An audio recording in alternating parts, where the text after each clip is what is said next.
r/NoSleep. Posted by you/thepoisonedantidote. My brother returned after going missing for 4 years.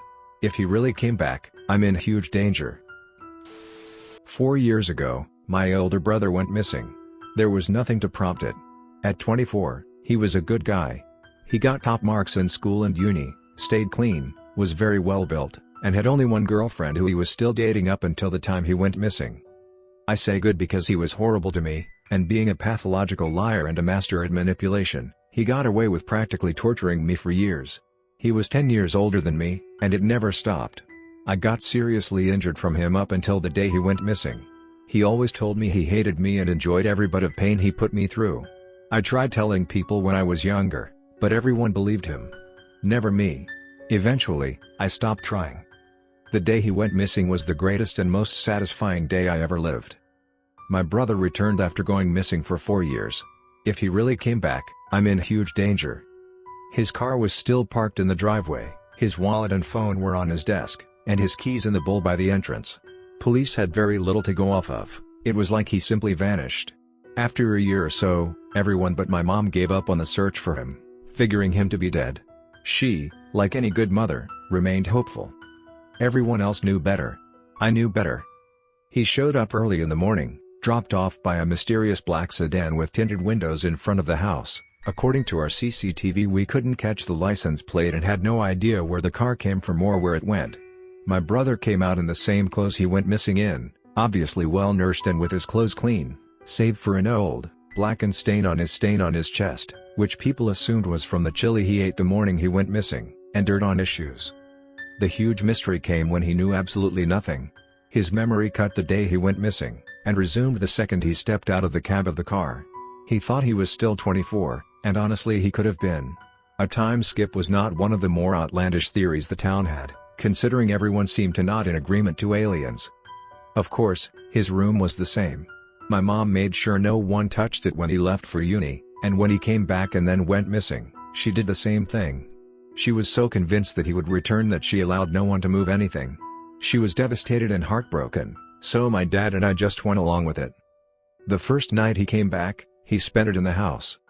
My brother returned after going missing for 4 years. If he really came back, I'm in huge danger.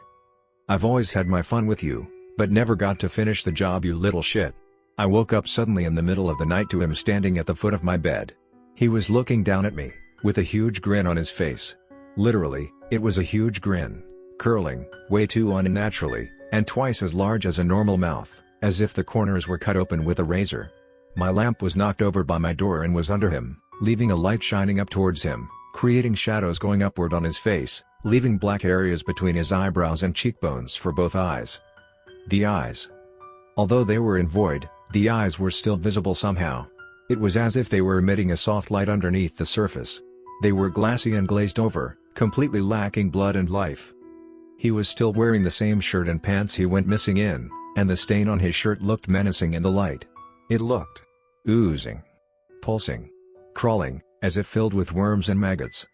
His hands and arms were at his sides, swaying gently with rage. In his right hand was a knife that looked sickly familiar. I knew that knife all too well. He moved his arm to hold the knife above his head. He lunged toward me from the end of the bed, before I could form any words or sights for help in my mouth, and just as the knife was about to plunge into my chest, I woke up. I jolted in my bed, sitting upright, blood pumping with icy cold liquid coming from a heart frozen in terror. I felt cold and hot at the same time, feeling nauseous and shaking everywhere. I began to feel bile forming in my throat, so I moved my feet to the side of my bed to go to the bathroom. That's when I noticed it. There was that knife, laying on the floor. And the lamp? At the foot of my bed.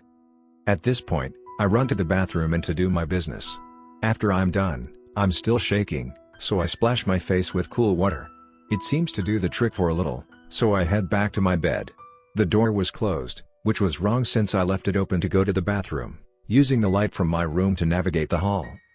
I walk in to see him back in my room, this time sitting on my desk chair next to my bed, twirling the same knife on his fingertip. My brother returned after going missing for 4 years. If he really came back, I'm in huge danger. I stood there, still frozen before the fight or flight response kicked in. "I was going to kill you, the night I went missing," he said, with that same unnatural grin on his face, with way too many teeth. But obviously, you knew that. Now the response kicked in. I hightailed it out of there and slammed the door shut behind me to buy me some time, as I heard something inside the room shuffle to its feet. I bolted down the stairs to the front door, ready to grab my keys and spend the night anywhere else but where he was. As I put my hand in the bowl, I felt lifeless cold hand already there. "Looking for these, you little shit?" he asked, slyly. He was dangling the keys in front of me, and I was briefly left wondering. How the fuck did he get here before me? How the fuck is he even here? The thought took only a nanosecond before I ran for the back door, prepared to make the journey on foot. I pushed out of the door and started to run for the woods. Yeah, I know that's a horror cliche, but it's what I did. I heard the door open behind me and knew he was close on my heels. I felt the familiar deja vu feeling as I realized the events were almost exactly the same as the night he went missing. He chased me then too. He didn't have a knife then though, he thought his fists would be enough. He was wrong. As soon as I stepped into the boundary of the woods, where the fateful event occurred, I turned around to see that he wasn't chasing me anymore. Instead, the knife lay on the grass in a pool of blood right outside of the woods. My brother returned after going missing for 4 years. If he really came back, I'm in huge danger. Because that night, I had the knife. And I finished the job.